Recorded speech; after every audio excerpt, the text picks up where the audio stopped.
to do your screen share. Hi everyone, and I think I should start really by saying happy birthday, shouldn't I? 20 years, that's fantastic. Yes, that's right, yep.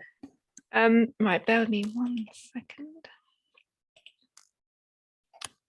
Can you all see some slides? Yeah, perfect, thank you. Someone giving me a thumbs up there, perfect, thank you. So hi, I'm Sam Richardson. I'm Director of the National Coastal Tourism Academy. And yeah, I'm going to talk to you today about our staycation research, which we've done at the end of 2021. So let me just technology going. There we go. I thought I'd start just in case many of you haven't heard of the National Coastal Tourism Academy. We're based in Bournemouth and we were started about 8 years ago now, but seen really as that sort of leading organisation for coastal tourism in England. We do a lot to support the industry.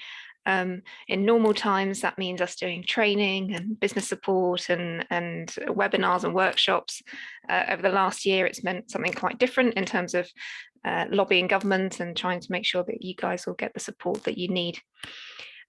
We try and bridge gaps in research, so hence why I'm here today talking about our new staycation research.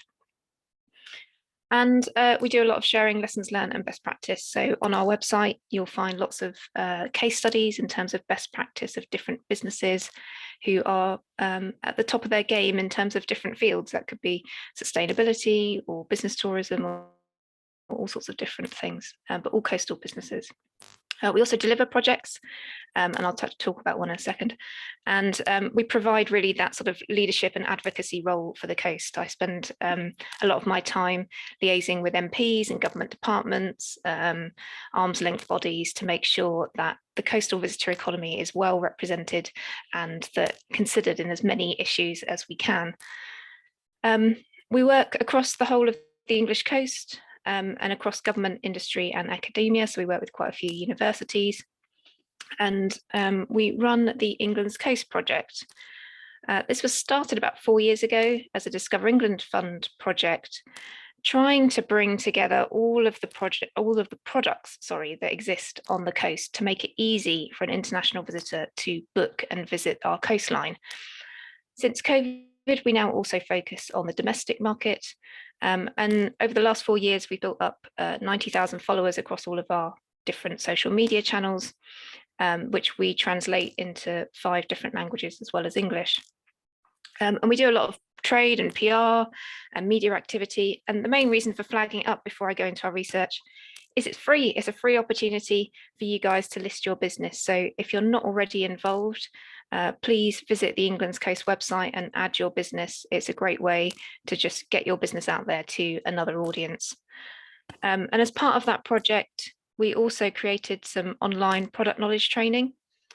So again, that's free. It's aimed at your sort of frontline staff, so your receptionists, your bar and waiter staff, that type of thing.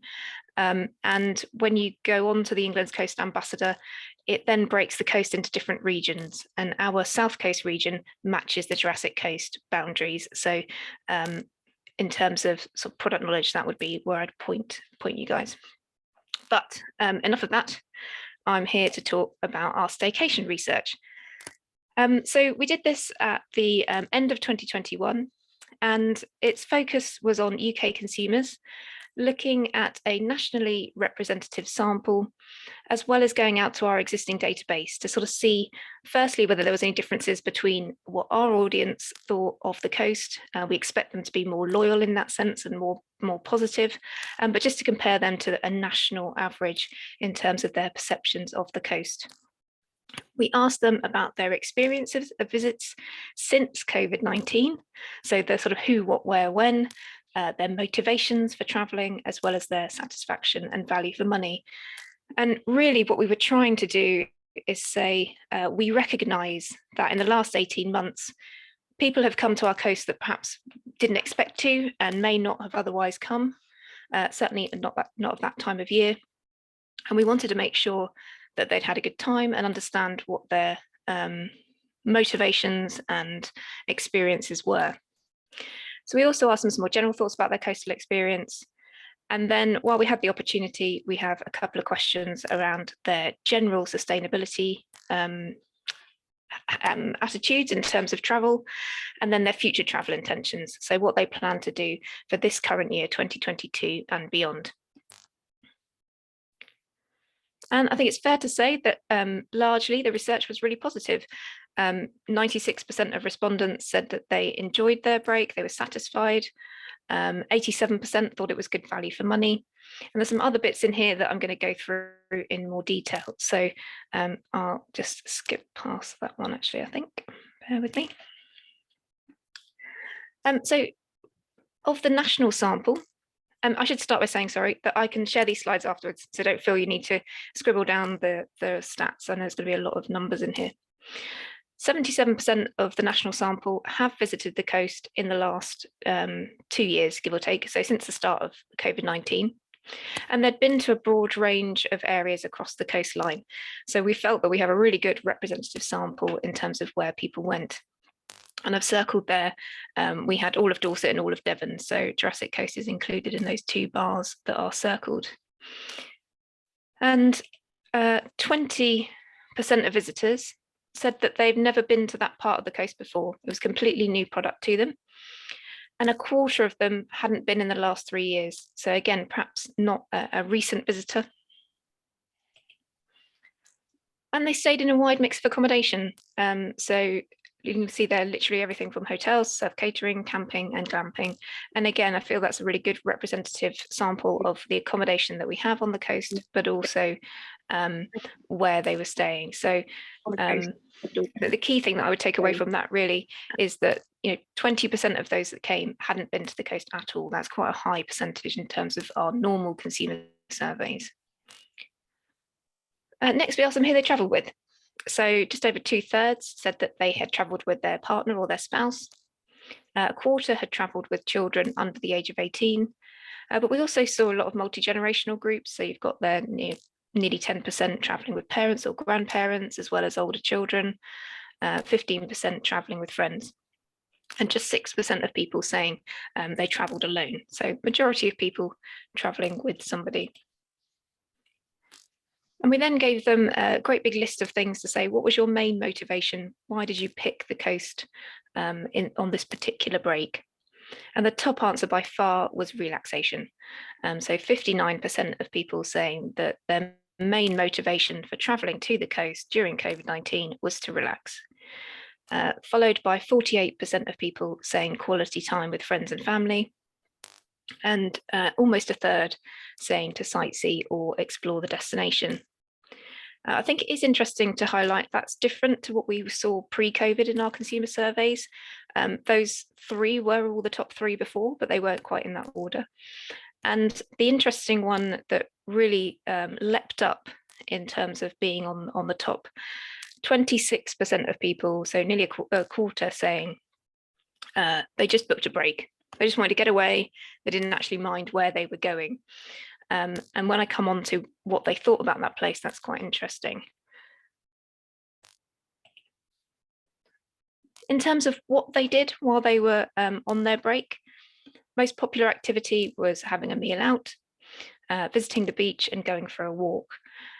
Outdoor attractions were more positive than indoor attractions, and I suppose we expect to see that during COVID, a lot of people moving outside, and we saw that in the National Visit England Consumer Sentiment Tracker too. 9% of people saying that they took part in water sports activities. So although we've seen a big growth in water sports activities, it's actually still not the main bulk of the market. 9% of people saying that they took part in a water sports activity. And as I touched on earlier, great news, they were actually satisfied with their visit. So those concerns that perhaps we might have had around the impact on the quality of their experience from the pandemic or some of the overcrowding issues that we've seen during COVID-19 didn't come through in terms of their satisfaction. 96% of people saying they were satisfied. 87% thought it was good or excellent value for money. And 61% saying that it was better than their expectation. Again, that's a really positive score. And only 3.5% saying that it was actually worse than their expectation. So in terms of us starting to change the perceptions of those audiences that are completely new to us, there's some really positive signs in there. So we wanted to ask them, they've said they've liked it, they thought it was reasonable value for money. Will they come back? And the great news is that 74% said, actually, I'm keen to visit the coast again within the next year. That doesn't necessarily mean that will be their main break, but they are keen to return what is now this year, so 2022. 22% saying, yes, I'd like to come back, but I'm not quite sure when at this stage. And thinking specifically about the place that they went to, again, 72% saying, oh, yeah, I'm happy to go back to the same place. I had a good time. I would go back to the same location. And nearly 2/3 saying, I would also consider other UK coastal locations. Just over a third saying, actually, I'd go anywhere domestically. And only 4% of people saying, I wouldn't go back at all to that same location. And 2% saying, I wouldn't consider any other coastal location. So from my perspective, in terms of thinking about converting those audiences, this is really fantastic. We've managed to convince people that they can have a great time at the British coast and overcome any perceptions they might have had of what the product was. We then asked them a standard industry question on whether they would recommend the destination to their friends and family. And the Net Promoter Score, which is an industry standard, came out at 63%. And again, that's a good score. That's a very high score in terms of people saying, yes, I'm a positive recommendation about visiting the coast in England. In terms of what I mentioned earlier, in terms of picking up how loyal a coastal visitor they are. So they've been very positive to date, which is great. Is that because they're really loyal coastal visitors anyway, and their opinions are slightly skewed? Well, no, not entirely. So 43% said that yes, they do come to the coast at least once a year. That could have been for a day trip or an overnight stay. So that's, again, what we would expect to see. 20% said they visit every couple of years, but only 2% said that they've never been to the coast before, as in anywhere on the coast of England. And we asked them a great big long list of things that if they could change anything or new products or experiences that they would like to see at the coast, what would they like? And the top answer with more than half of visitors was actually that they would like to see more products open in the winter months. And we defined winter as November to April. 43% said they would like to see more locally sourced food and drink. And a quarter of respondents said they would like to see more accessible experiences, and a further quarter more sustainable experiences. We then asked a separate question, would they actually consider a visit to the coast during the winter months?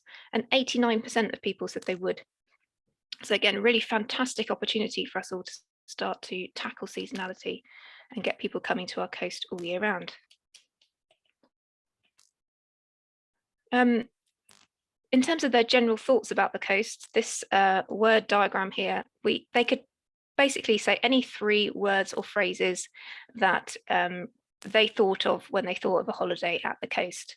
And we put them into this sort of word diagram here. And only 4% of them said something negative. That tended to be dirty or rundown or yeah, I think they were the main ones actually, but all the rest were positive. So you can see there, the bigger the word, the stronger it came out from the respondents. Beautiful, relaxing, fun, good scenery, beaches, fish and chips always comes up really high. They're all really positive words. So in terms of the things that spring to mind when people think of their coastal break, they're all the things that we want them to think, which is really great in terms of, again, that sort of long-term trend building. And food and drink features quite heavily in there, but it comes out in some of the smaller words. And one of the other things that comes out quite strongly in there is that nostalgia in terms of them recreating either a coastal break from when they were younger or passing those memories on to their children. As I touched on, we talked about sustainability. So these were general questions about people's travel habits. So these weren't specific to the coast. And 86% of consumers said that they were wanting to reduce their carbon footprint or make more sustainable choices whilst on holiday. So for that was either very or somewhat important to them, 86%, and a third of that saying, yeah, actually it's very important to me. In terms of what they were willing to do, we gave them a range of options. And the top answer was that they were willing to sort their rubbish into recycling and their food waste into a food bin at 83%. But I think actually there's some really interesting ones in here. So for me, the interesting one, 72% of people saying they're willing to take more UK breaks instead of traveling abroad. 37% of people saying that they would only use public transport or walk or cycle once they arrived in the destination. Again, that's really high. It's higher than I was expecting to see. And even further than that, 45% saying, actually, I'll try and use public transport wherever possible. And then we asked them if they were thinking about their sustainable holiday, would they be willing to pay more for it?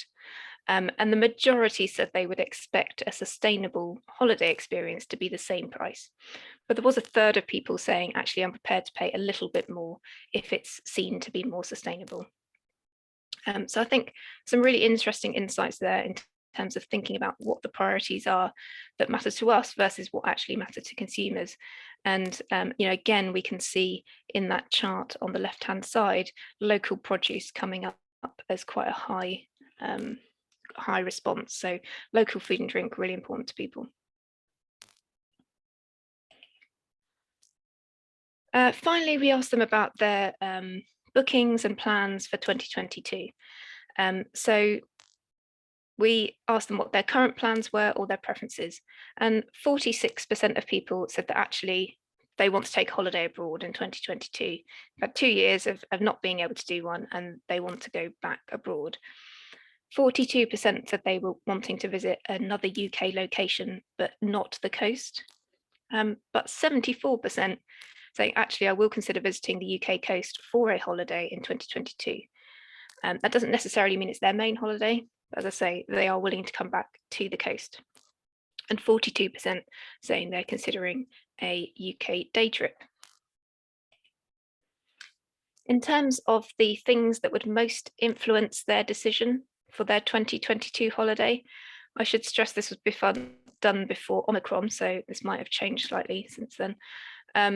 But price and COVID were the top 2 factors that would influence their choice, and COVID in terms of the current situation and any restrictions. For me, that's really positive that actually price has always been the top answer, and it's back to being the top answer, because it means that perhaps COVID is a bit less dominant in terms of the consumer psyche. But as I say, it was before Omicron. Scenery and landscape coming out of the third choice, and then we go into things like weather and friends and family preferences. Safety right down at 19, so that's dropped off significantly to the one that we did earlier in COVID. And whether they've booked their main holiday for 2022, 27% said they already have. And in terms of where they'd booked, we were largely seeing UK domestic breaks and Europe as the 2 top responses for what they had booked. But you can see there are also 11% of people looking at going on a global holiday. So to summarize, really, for me, it's a really positive piece of research. I think any fears that we had that people might have come to the coast during COVID-19 and perhaps had a slightly overcrowded experience, or perhaps not seen us at our best, are forget them. It's fine. 96% of people saying they're satisfied with their break. Main motivations around relaxation, quality time with friends and family, and to sightsee and explore key motivations that we can tap into in terms of our future marketing. And 74% of people saying, actually, I want to come back to the coast this next year. So a fantastic opportunity for all of us to continue to build on that new audience that we've seen during COVID-19 over the next 5 years. While I have you, I just thought I'd also flag up a couple of other bits and pieces that you can access for free for your businesses that the NCTA offer. The first one I touched on earlier is the online product knowledge training, England's Coast Ambassador, and I've put the link there. One of the things that comes out of the research is that people are looking for more experiences.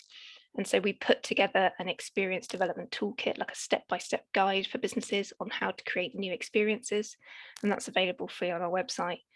And also in terms of thinking about meeting those sustainability criteria that that consumers are now starting to want and ask for. We've done our sort of top tips for businesses that don't know where to start. So if you're kind of looking at this great big sphere of sustainability and net zero, and you're not quite sure what to do first, have a look at our top tips just to get you on that road to doing more sustainable experiences. And I suspect you'll discover that actually you're already doing quite a lot. And that's all from me. Thank you very much. And any questions?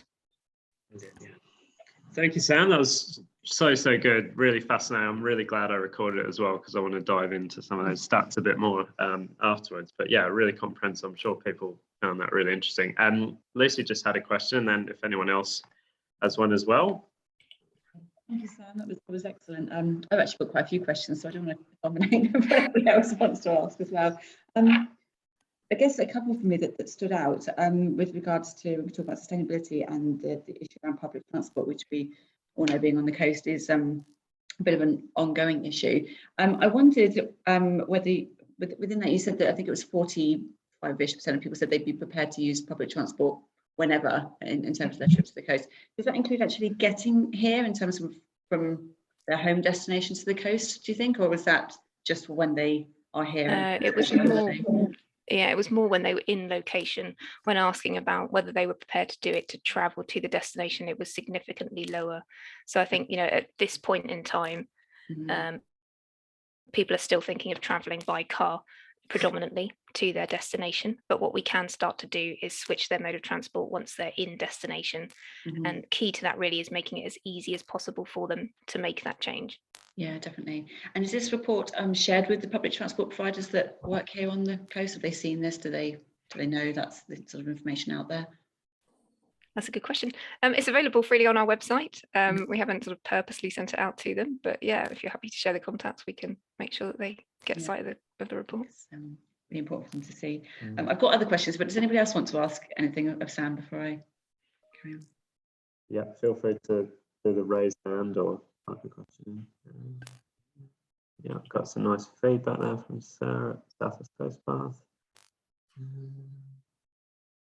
Yeah, I don't think we've got any other questions. Okay, so another one from me then.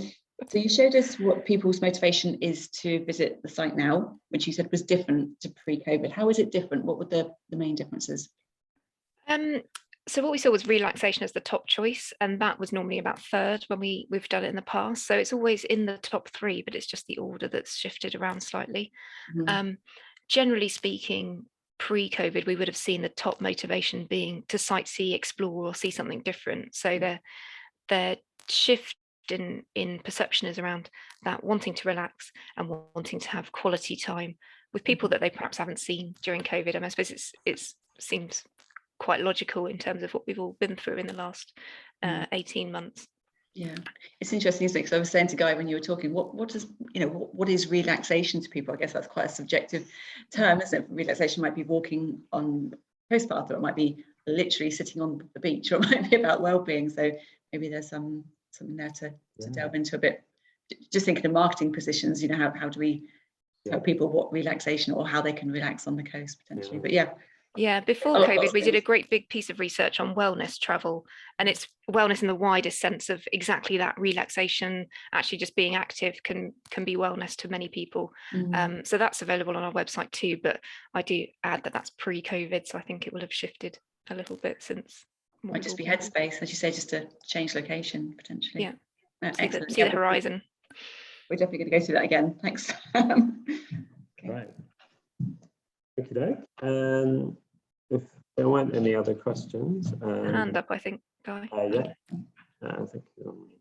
Yeah. Was that a question? I'll just get your name as R. Murray. Sorry. Yes. Hello. Sorry. Zoom does that. It's Rob Murray from Economic Development at East Devon District Council. Samantha, that was a great presentation. Thank you very much. Really enjoyed that. We're about to put together our own tourism strategy for East Devon as a district, and we've got some research this year from the value of tourism work that the Southwest Research Company do with Devon County Council, which really shows it quantifies some of the impacts of the pandemic compared to previous years. Is it possible to get the data set for the research that you've just presented, or is there a report that goes alongside it as well as the slides? Yeah, if you go to our website, or I'll pop the link in the chat in a second, you can download the full report. And there are a few other bits and pieces in the full report that I didn't touch on. But yeah, if there's anything specific that you want to pull out, just give us a shout and we That's can terrific, dive thank into you. the data set. And will we be distributing, forgive me, I joined slightly late, we'll be distributing the slides from today's session to the attendees as well? Yeah, so I've recorded all the talks, so yeah, I'll send those around. That's great. Thank you so much. No problem, Rob. Thank you. Okay, if we don't have any more questions, I'll stop recording from that one and we'll move on.